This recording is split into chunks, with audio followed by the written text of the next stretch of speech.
আচ্ছা, এখন কি আমরা বৃত্তের আরেকটা অবস্থান দেখব, মানে স্থানাঙ্ক ব্যবস্থার প্রেক্ষিতে।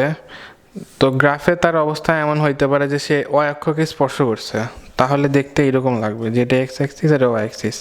তাহলে y অক্ষকে যদি কোনো বিন্দুতে স্পর্শ করে তাহলে বৃত্তটা এরকম হয়ে থাকবে, এটা কেন্দ্র। আচ্ছা, এখানে দেখো যেটা হয়েছে যে এই যে কেন্দ্রটা আছে, এই কেন্দ্র থেকে এই y অক্ষের যে লম্ব দূরত্ব সেটা কিন্তু স্পর্শককে ছেদ করতেছে।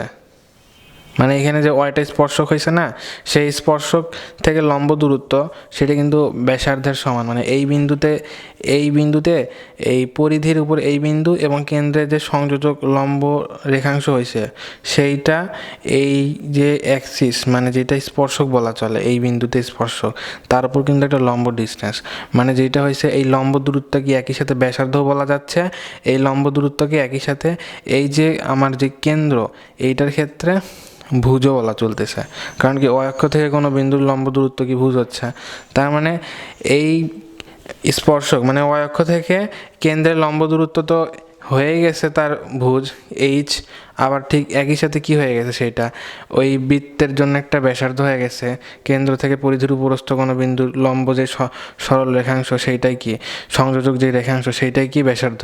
তার মানে এখানে আর যেটা হচ্ছে এইচও সেইটা হচ্ছে, বাট আরটা কি পজিটিভ, তাহলে কি এইচটাকে আমরা একটু পরম মান দিয়ে প্রকাশ করব। অথবা কি এটা জেনারেল ইকুয়েশনের আওতায় পড়লে -g - f এটার কেন্দ্রবিন্দু, তাহলে আর সমান হচ্ছে জি হবে।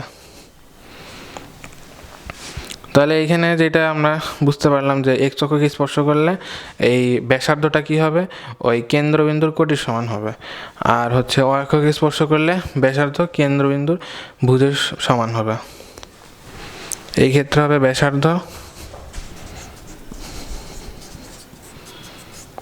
কেন্দ্রের কোটির মান এর সমান, আর এই ক্ষেত্রে হবে ব্যাসার্ধ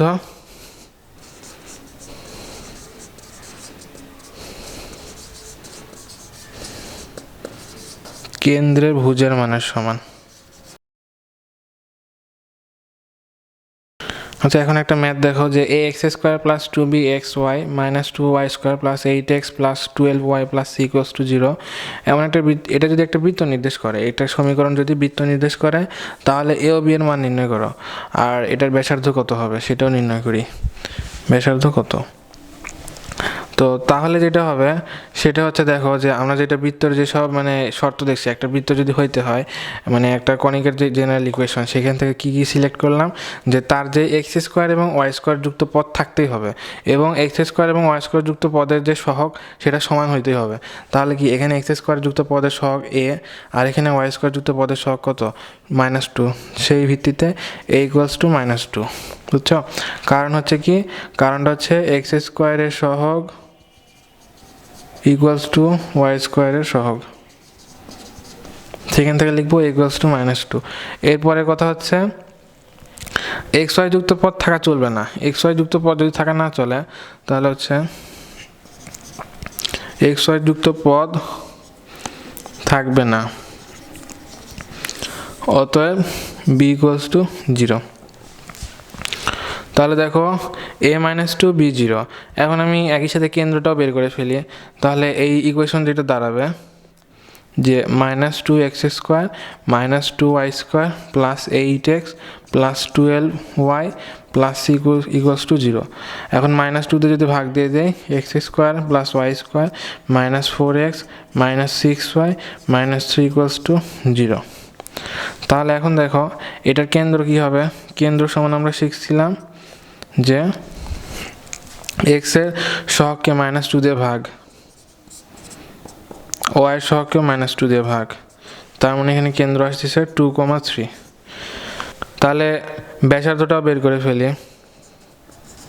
ব্যাসার্ধর মান বের করছিলাম যে √x এর সহগকে 2 দিয়ে ভাগ করলে যেটা আসে সেটা হচ্ছে g, y এর সহগকে 2 দিয়ে ভাগ করলে যেটা আসে সেটা f।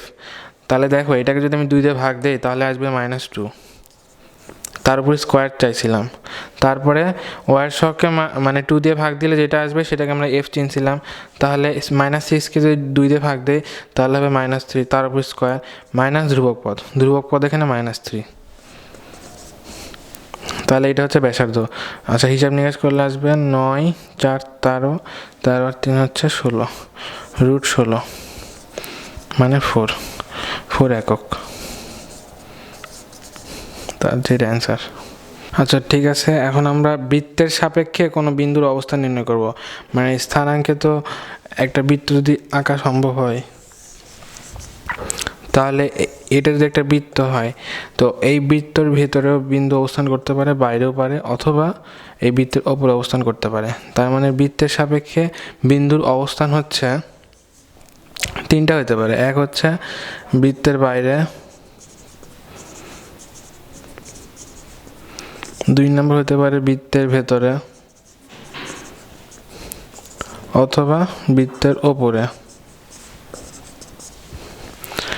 তো একটু খেয়াল করি, এইটা হচ্ছে কেন্দ্র স্থানাঙ্ক -g, -f। আর যে বিন্দুটার অবস্থান নির্ণয় করব সে ধরে নিলাম বৃত্তের বাইরে আছে। তাহলে এখন বলো যে সি থেকে যে পি এর ডিস্টেন্স অবশ্যই কি এর ব্যাসার্ধ হচ্ছে বড় হবে না? ব্যাসার্ধ হচ্ছে কতটুকু? ঠিক এতটুকু। আর সিপি তার চেয়ে বড়।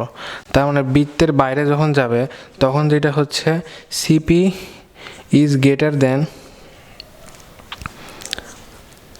আর, that's mean CP square greater than R square,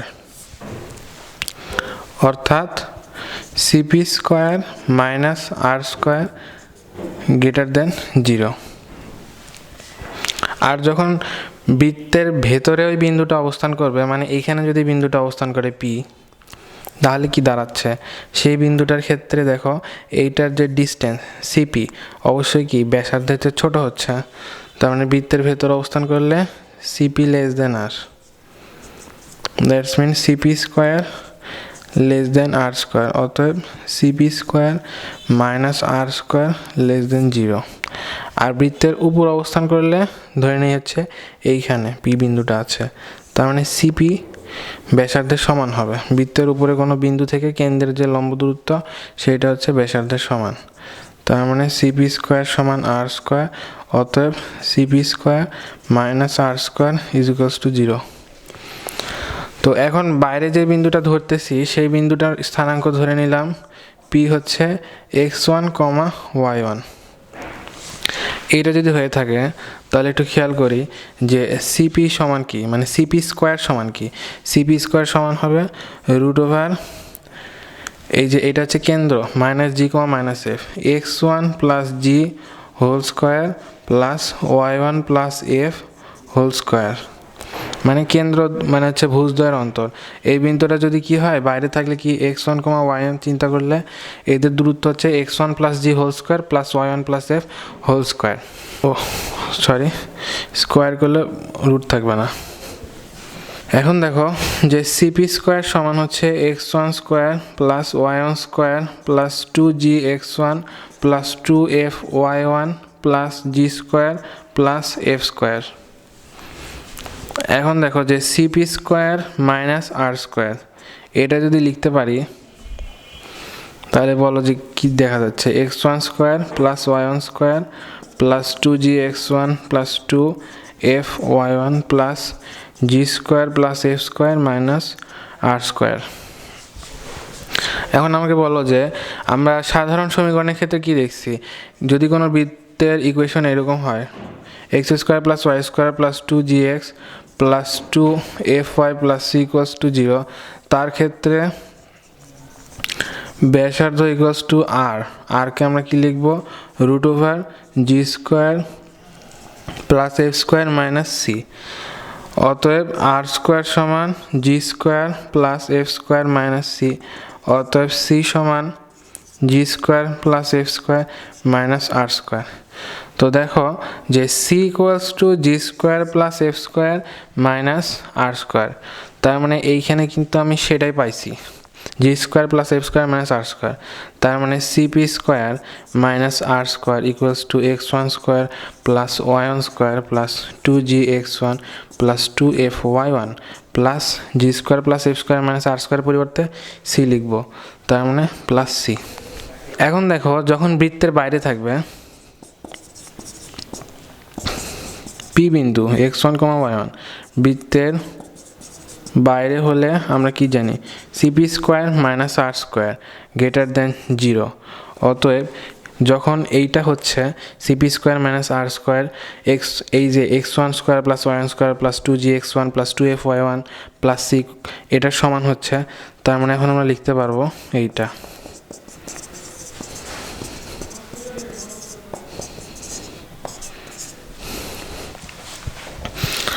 R P যখন বৃত্তের ভেতরে অবস্থান করবে তখন আমরা দেখছি যে শর্তটা দাঁড়াচ্ছে CP square minus c r square less than zero, CP square minus আর স্কোয়ার লেস দেন জিরো।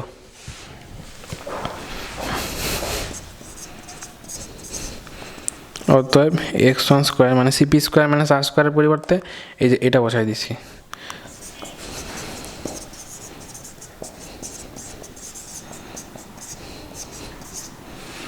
আচ্ছা, আর পি বিন্দু যদি বৃত্তের উপর অবস্থান করে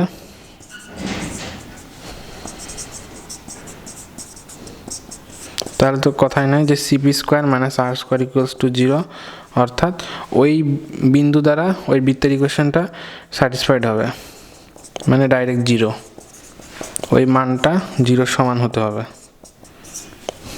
তাহলে এখন বলো যে এই যে যেসব পাচ্ছে এই যে রাশিগুলা, এগুলা কি আসলে, এই যে আমি যে বৃত্তের ইকুয়েশনটা কল্পনা করছি, মানে যে বৃত্তের ইকুয়েশনে কাজ করতেছি, সেই বৃত্তের ইকুয়েশনে যেই বিন্দুর অবস্থানটা নির্ণয় করতেছি, ওই এই বৃত্তের সাপেক্ষে আমি কি এই বিন্দুর অবস্থান নির্ণয় করতেছি। এই বৃত্তের সাপেক্ষে যদি আমি এই বিন্দুর অবস্থান নির্ণয় করতে যাই তাহলে আমার প্রথম কাজ কি, যে এই বৃত্তের যে বামে যে এক্সপ্রেশনটা আছে, এই যে এই রাশিতে এর মানটা বসাই দিব, মানে এক্সের জায়গায় এই বিন্দুর ভুজ, ওয়াইয়ের জায়গায় এই বিন্দুর কোটি বসাই দিব, দিলে যে ভ্যালুটা আসবে সেটা দ্বারা কি বোঝাচ্ছে, এই যে এগুলা, তো সেইটা আমি একটু চেক করে দেখব। সেটা যদি জিরোর চেয়ে বড় আসে তাহলে ওই বিন্দুটা ওই বৃত্তের বাইরে অবস্থান করবে, আর যদি ওই ভ্যালুটা ছোট আসে মানে জিরোর চেয়ে ছোটো আসে তাহলে মানে বিন্দুটা বৃত্তের ভেতরে, আর যদি জিরোর সমান হয় তার মানে তো বোঝা যাচ্ছে যে যেহেতু এই বিন্দু দ্বারা এই সমীকরণটা সিদ্ধ হচ্ছে, তার মানে এই বিন্দুটা এই বৃত্তের উপরেই অবস্থিত একটা বিন্দু, তাহলে তো সেটাই বোঝাচ্ছে। আচ্ছা, এখন একটা ম্যাথ দেখি যে বৃত্তের সাপেক্ষে বিন্দুর অবস্থান নির্ণয়ের ম্যাথ। এখানে দেখো যে 3,5 বিন্দুটি 2x square plus 2y square plus 3x প্লাস 5y মাইনাস 4 ইকুয়ালস টু 0 বৃত্তের উপরে, ভিতরে না বাইরে অবস্থিত। তো তার কারণে আমরা কি করব, যে এই বৃত্তের ওপরে যে xy আছে সেইখানে এই বিন্দুর যে ভুজকোটি সেটা বসাই দিব। তো বসাই দিলে যেটা আসবে 2 into 3 square plus 2 into 5 square plus 3 into 3 plus 5 into 5 minus 4। তার মানে এইটা যদি ইকুয়েশন, এইটা এই বৃত্তের ফাংশন যদি হয় কি F of X comma Y, তাহলে আমরা এটা বসাইছি এফ অফ 3,5, মানে আগে লিখে নিতে পারি যে F of X comma Y is equals to 2x square plus 2y square plus 3x প্লাস 5y মাইনাস 4। তার এখানে 3,5 জন্য যে মানটা আসবে সেটা বের করব, সেটা আসছে 98। তো 98 ইজ গ্রেটার দেন 0, তার মানে বোঝা যাচ্ছে যে এই মানটার কারণে এই ইকুয়েশনের যে ফাংশনাল ভ্যালু সেটা 0-র চাইতে বড়, তার মানে এই বিন্দুটি মানে 3,5 বিন্দুটি বৃত্তের বাইরে অবস্থিত।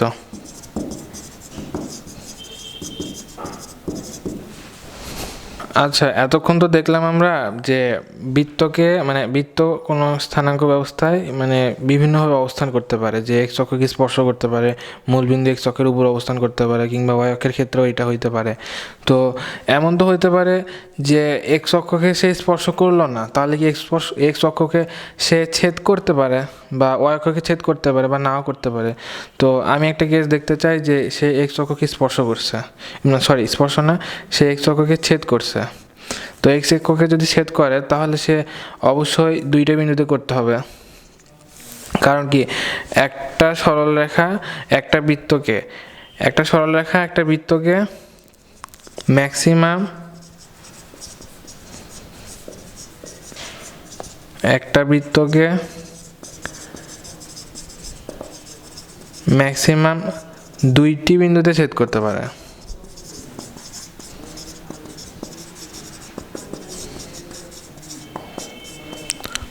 তার কারণ কি, দেখো যে একটা বৃত্তের যে ইকুয়েশন সেটা কি দ্বিঘাতযুক্ত, আর একটা সরলরেখার যে ইকুয়েশন সেটা অবশ্যই কি একঘাত।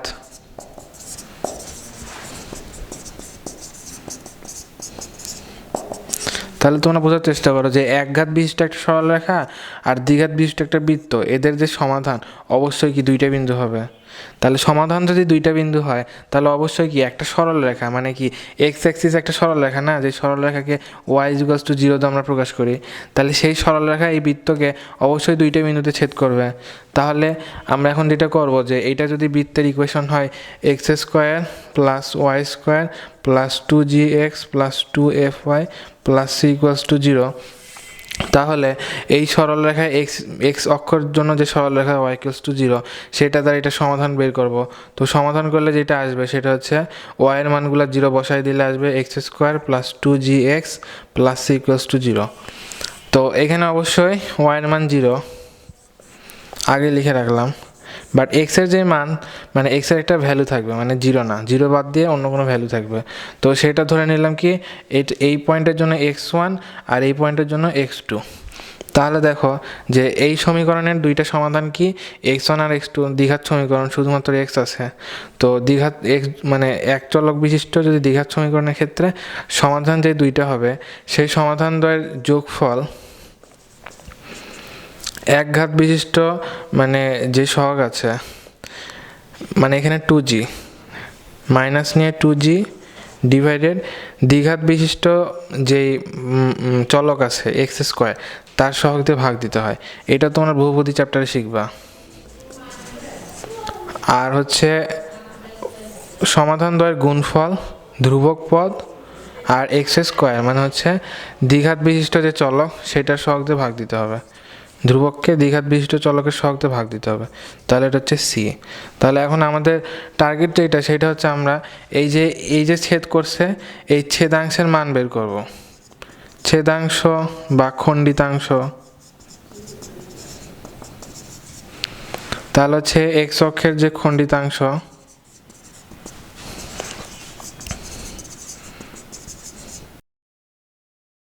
সেই খণ্ডিতাংশের মান হচ্ছে x1 মাইনাস x2, মানে হচ্ছে বা x2 মাইনাস x1 আমরা হচ্ছে মড দিয়ে লিখতে পারি, যে আমরা যেটা মানে ধনাত্মক মান সেটাই বের করব। তো সেটার জন্য কি করব যে এটা মূলবিন্দু, এই মূলবিন্দু থেকে এইটারও দূরত্ব বের করব, মূলবিন্দু থেকে এই পয়েন্টেরও দূরত্ব বের করব। তারপর যেটা করব যে এই পয়েন্টের জন্য মূলবিন্দু থেকে যে দূরত্ব আর এই পয়েন্টের জন্য যে মূলবিন্দু থেকে দূরত্ব তাদের যে পার্থক্য সেইটা দ্বারাই আমি কি খণ্ডিতাংশ বের করতে পারবো। তাহলে দেখো যে x মাইনাস x2 সমান হচ্ছে x1 plus x2 whole square minus 4x1 x2 তার উপর একটা বর্গমূল চিহ্ন। আচ্ছা, এখন দেখো যে x1 প্লাস x2 আমাদের কিন্তু বের করা আছে, x1 x2 বের করা আছে। তাহলে minus 2g whole square minus 4x1 x2 বলতে কি সি। এখন দেখো যে এইটাকে আমি লিখতে পারবো 4g স্কোয়ার মাইনাস 4c তার উপর একটা রুট ওভার চিহ্ন, তারপরে লিখবো 2 root over g square minus c। তাহলে দেখো যে x অক্ষের খণ্ডিতাংশের মান হচ্ছে 2 root over g square minus c।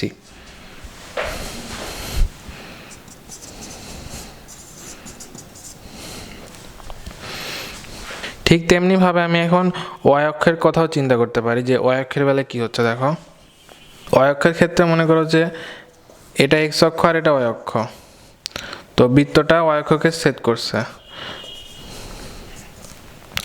তো ছেদ বিন্দু তাহলে স্থানাঙ্ক কত কত হইতে পারে? অবশ্যই স্থানাঙ্কর ভুজটা 0 হবে, যেহেতু ওয়াই অক্ষকে ছেদ করছে, কারণ ওয়াই অক্ষের সমীকরণই কি এক্স ইজিক্যালস টু 0। এই বিন্দুতেও কি ভুজ 0। কোটি ধরে নেয় এই বিন্দুর জন্য y1 আর এই বিন্দুর জন্য y2। তাহলে যেটা দাঁড়াবে এইখানে হচ্ছে এই সমীকরণ আর এই বৃত্তের সমীকরণ সমাধান করলে আমরা এই দুইটা বিন্দু পাবো, ছেদ বিন্দু। তো ছেদ বিন্দু পাইলে দেখো যে প্রথমেই আমরা কি করব যে x ইজিক্যালস টু 0 এই সমীকরণে বসাই দিব। বসাই দিলে আসবে y square plus 2fy plus c equals to 0। তো দুইটার সমাধান কি y1 আর y2, তো তাদের যোগফল হবে মাইনাস মাইনাস হচ্ছে y এর সহগ, y এর সহগ কত 2f ডিভাইডেড y স্কোয়ার সহগ 1 ইকুয়ালস টু মাইনাস 2f। আর সমাধান যে y1 y2 তাদের গুণফল হবে ধ্রুবক পদ ডিভাইডেড y স্কোয়ারের সহগ c। তাহলে এখন হচ্ছে y অক্ষে খণ্ডিতাংশের পরিমাণ বের করব হচ্ছে এইভাবে যে পরম মান y1 minus y2 modulus of y1 minus y2। তো সেটা কত হবে যে root over y1 plus y2 whole square minus 4y1 y2। তাহলে y1 প্লাস y2 কত minus 2f, minus 2f whole square minus 4 of c। হিসাব নিকাশ করলে মানে এখানে একটু ক্যালকুলেট করলে পাবো হচ্ছে 4f square minus 4c equals to 2 root over f square minus c। তো এখন দেখো যে x অক্ষে খণ্ডিতাংশের মান বের হয়েছে 2 root over g square minus c, আর হোয়ারএস y অক্ষের জন্য বের হয়েছে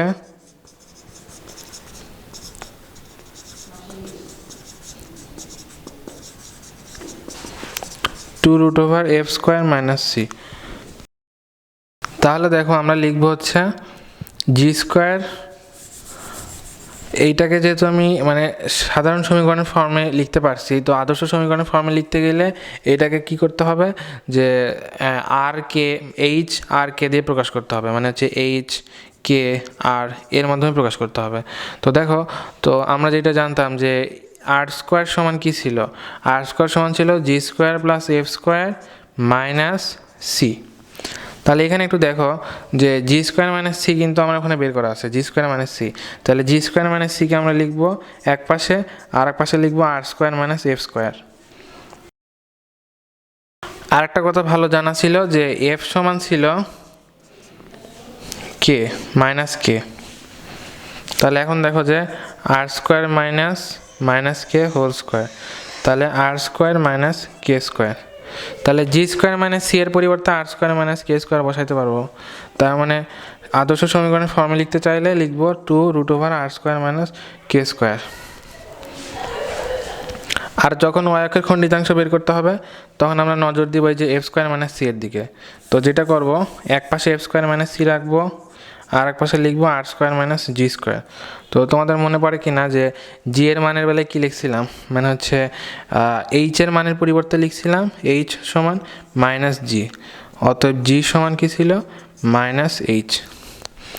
তাহলে এফ স্কোয়ার মাইনাস সি সমান আর স্কোয়ার মাইনাস জি এর পরিবর্তে মাইনাস এইচ বসালে মাইনাস এইচ হোল স্কোয়ার, অতএব F square minus C equals to R square minus H square. তাহলে দেখো যে ওয়াই অক্ষের খণ্ডিতাংশের মান আদর্শ সমীকরণের ফর্মে লিখতে চাইলে লিখব 2 রুট ওভার আর স্কোয়ার মাইনাস এইচ স্কোয়ার। তাহলে দেখো পরীক্ষায় কিন্তু এই দুইটা ফর্মুলা বা এই দুইটা যে মানে মান, এই দুইটা ইম্পর্টেন্ট। তাহলে আমরা কি করতে পারবো, এত ক্যালকুলেশন না করে এই মানগুলো মনে রাখলে আমরা ডাইরেক্ট উত্তরগুলো বের করতে পারবো। জাস্ট ইকুয়েশন দেখবো, যদি সে জেনারেল ফর্মে থাকে তাহলে তো জি এফ সি তো আমরা চিনি, এক্সের শখকে 2 দিয়ে ভাগ দিলে আমরা জি পাই, ওয়াইয়ের শখকে 2 দিয়ে ভাগ দিলে এফ পাই, আর তো সিকে তো চিনি ধ্রুবক পথ শেষে যেটা থাকে। তো আমরা যদি এই জি এফ সি ইকুয়েশন থেকে চিনতে পারি, তাহলে কি এখানে জি আর সি এর মান বসাই দিয়ে এক্স অক্ষের খণ্ডিতাংশ পাবো, আর এখানে এফ আর সি এর মান বসাই দিয়ে ওয়াই অক্ষের খণ্ডিতাংশের মান পাবো। আর যদি সে জেনারেল ফর্মে থাকে তাহলে X minus H whole square plus Y minus K whole square equals to R square. ওইখান থেকে আমরা তো এইচ কে আর চিনতে পারবো। তো এইচ কে আর যদি আমরা চেনা থাকে, এইচ কে আর চেনা থাকলে এই যে এক্স অক্ষের খণ্ডিতাংশের জন্য আর কে বসাই দিব, ওয়াই অক্ষের খণ্ডিতাংশের জন্য আর এইচ বসাই দিব, দিয়ে উত্তর বের করবো। তো এইসব শর্ট ফর্মুলাগুলো মনে রাখতে পারলে পরীক্ষায় উত্তর করা সহজ হবে। আচ্ছা, তোমরা আরেকটা জিনিস খেয়াল করো, সেটা হচ্ছে আমরা দেখছিলাম যে একটা স্থানাঙ্ক ব্যবস্থায় যে বৃত্তের পজিশন নির্ণয়ে আমরা একটা পজিশন বের করছিলাম যে এক্স অক্ষকে স্পর্শ করতেছে, মানে জাস্ট কন্ট্যাক্ট করতেছে, আর একটা জায়গায় কী করতেছিল যে ওয়াই অক্ষকে কন্ট্যাক্ট করতেছিল। তো এক্স অক্ষকে স্পর্শ করুক বা ওয়াই অক্ষকে স্পর্শ করুক, সেই ক্ষেত্রে একটা জিনিস খেয়াল রাখবা যে যখন স্পর্শ করে তখন একটা বিন্দুতে স্পর্শ করে, তার মানে তখন যে খণ্ডিতাংশ, এই খণ্ডিতাংশ 0 হয়ে যায়। তো খণ্ডিতাংশ যদি 0 হয় তখনই এক্স অক্ষকে স্পর্শ করে, তার মানে এক্স অক্ষকে স্পর্শ মানেই সে কী করতেছে যে এক্স অক্ষে খণ্ডিতাংশ নাই, এক্স অক্ষে স্পর্শ মানে এক্স অক্ষে খণ্ডিতাংশ নাই। তেমনিভাবে ওয়াই অক্ষকে স্পর্শ মানে ওয়াই অক্ষে খণ্ডিতাংশ নাই। তার মানে এক্স অক্ষকে যখন স্পর্শ করলো তখন আমরা লিখব কি, এক্স অক্ষের যে খণ্ডিতাংশ 2√g² - c, তার মান 0, তার মানে √g² - c সমান 0, তার মানে g² - c = 0। অতএব যেটা আমার ফাইনালি দরকার সেটা হচ্ছে g² = c। এটা অনেক ইম্পর্টেন্ট। আবার যখন সে ওয়াই অক্ষকে স্পর্শ করছে তখন কি ওয়াই অক্ষে খণ্ডিতাংশ নাই, আর ওয়াই অক্ষে খণ্ডিতাংশ মানে কি 2√f² - c, তার মানে 2√f² - c সমান 0, f² - c তার উপরে রুট ইকুয়ালস টু 0, এটা 0 হতো, তার মানে f² - c ইকুয়ালস টু 0। অতএব যেটা পাবো আমরা সেটা হচ্ছে f² = c। তাহলে এই দুইটা ইম্পর্ট্যান্ট। যদি সে এক্স অক্ষকে স্পর্শ করে সি এর পরিবর্তে লিখব কি g², এই যে ইকুয়েশন আছে জেনারেল ইকুয়েশন, যদি এক্স অক্ষকে স্পর্শ করে সি এর জায়গায় ডিরেক্ট লিখে দিব g², এক্স অক্ষকে স্পর্শ করলে। আর যদি ওয়াই অক্ষকে স্পর্শ করে, ওয়াই অক্ষকে স্পর্শ করলে লিখব হচ্ছে x² + y² + 2gx + 2fy plus C এর পরিবর্তে লিখব f² = 0। তাহলে দেখো যখন সে এক্স অক্ষকে স্পর্শ করছে মানে কি সিটা অমিট হয়ে গেছে, ওয়াই অক্ষকে স্পর্শ করলেও সি অমিট হয়ে গেছে, হয়ে যথাক্রমে g² আর f² বসছে। তাহলে এখন কি আমার আর মাত্র দুইটা জিনিসের প্রয়োজন, সেটা হচ্ছে জি আর এফ। তো এইভাবে কি এক একটা শর্ত দিয়ে এক একটা তোমার ধ্রুবক পদকে অমিট করা সম্ভব, অমিট করায় আমরা ম্যাথ করতে পারবো। আচ্ছা, এক্স অক্ষকে স্পর্শ করলে এক্স অক্ষে খণ্ডিতাংশ নাই, এই শর্তের ভিত্তিতে আমরা কি দেখছি যে 2√g² - c = 0। তো আমরা এইটাও লিখতে পারবো যে আসলে এক্স অক্ষকে যদি স্পর্শ করে তার মানে হচ্ছে 2√r² - k² = 0, তার মানে r² - k² = 0। ফাইনালি যেটা আসবে r² = k²। ঠিক আছে, মানে r = মডুলাস অফ k। আর এখানে যখন ওয়াই অক্ষকে স্পর্শ করবে তখন r² - h² = 0, তার মানে হচ্ছে r² - h² = 0। আর লাস্টলি যেটা আসবে সেটা হচ্ছে r = mod of h। তার মানে তোমরা বোঝার চেষ্টা করো যে আমি কিন্তু এটা চিত্রের মাধ্যমে একবার দেখছিলাম যে কি হয়, সে যদি এইরকম এক্স অক্ষকে স্পর্শ করে সেই ক্ষেত্রে কেন্দ্রের যে কোটি, এটা তো কেন্দ্রের ভুজ, এইটা এইচ, আর কোটি কি কে ছিল, সেই কোটিটা ওই বৃত্তের ব্যাসার্ধ সমান হয়, মানে আর ইজ ইকুয়ালস টু পরমান of k, modulus of k. আবার যখন সে এইরকমভাবে ওয়াই অক্ষকে স্পর্শ করছিল, তখন দেখছিলাম যে এই যে ব্যাসার্ধ, এই যে কেন্দ্রবিন্দু, সেটার ভুজের সমান হইতো। এইতে এটা ভুজ, এটা কোটি, ভুজটা যদি এইচ হয়, কোটিটা যদি কে হয়, তাহলে সেই ক্ষেত্রে আমরা কি দেখছিলাম, আর সমান মডুলাস অফ এইচ। তাহলে দেখো আমরা খণ্ডিতাংশের ফর্মুলা হয়ে আবার সেটাকে প্রুফ করতে পারছি। তো যেভাবেই হোক তোমরা মনে রাখবে যে যদি এক্স অক্ষকে স্পর্শ করে এই দুইটা শর্ত মেনটেন করে, ওয়াই অক্ষকে যদি স্পর্শ করে তাহলে এই দুইটা শর্ত মেনটেন করে। তো ম্যাক্সিমাম ক্ষেত্রে কি জেনারেল ফর্মে ইকুয়েশনগুলো পাবা, তো তার জন্য এইটা বেশি লাগে, জি স্কোয়ার সমান সি, এফ স্কোয়ার সমান সি। এটা এক্স অক্ষকে স্পর্শ করলে, এটা ওয়াই অক্ষকে স্পর্শ করলে। নির্দিষ্ট বিন্দুগামী বৃত্তের সমীকরণ মানে একটা বিন্দু তোমার জানাই থাকবে, একটা বিন্দু জানাই থাকবে, সেই বিন্দুগামী বৃত্তের সমীকরণ নির্ণয় করতে হবে। তো বৃত্তটা যদি এইরকম হয়, তো ধরে নিছি যে এইরকম,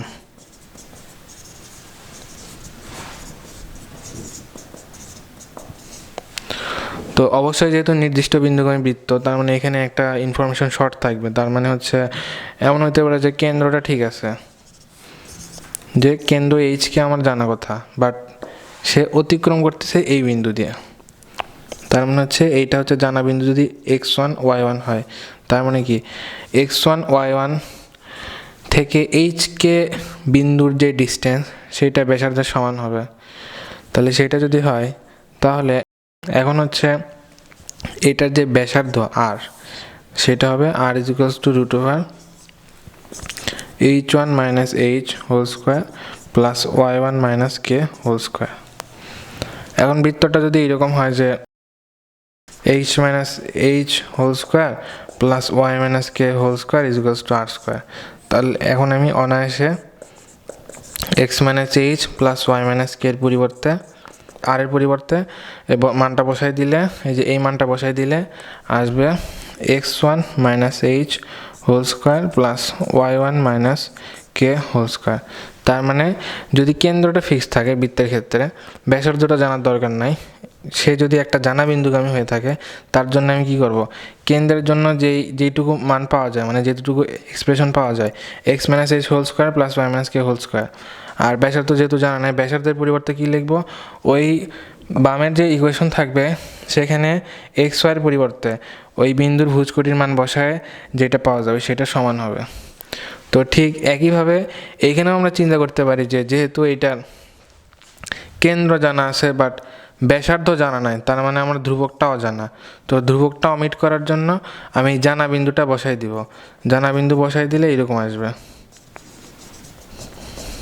বিন্দুটা যদি, বৃত্তটা যদি এই বিন্দুগামী হয়। তাহলে এখন যদি আমি একটা থেকে আরেকটা বাদ দিয়ে দিই, তাহলে আসবে X minus x1 square plus Y minus y1 square plus 2gx minus 2gx1 plus 2fy minus 2fy1 equals to 0। এখন এক পাশে শুধু xy বিশিষ্ট যে মান সেটা বসাই দিব,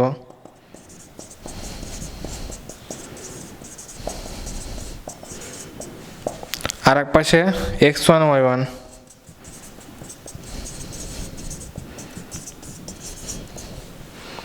তাহলে দেখো এখানেও ঠিক সেম কাহিনী হচ্ছে যে এক পাশে কি ওই ধ্রুবক পদ বাদ দিয়ে মানটুকু, ইকুয়েশনের মানটুকু, আর এক পাশে কী লিখবো, ধ্রুবক পদের পরিবর্তে এই যে মান আসছে, মানে এই যে এক্স ওয়াই বিশিষ্ট যে এক্সপ্রেশন, সেখানে x1 y1 বিন্দু দ্বারা সিদ্ধ মানের সমান হবে। তাহলে এইটাই হচ্ছে আমার কোনো একটা নির্দিষ্ট বিন্দুগামী বৃত্তের সমীকরণ।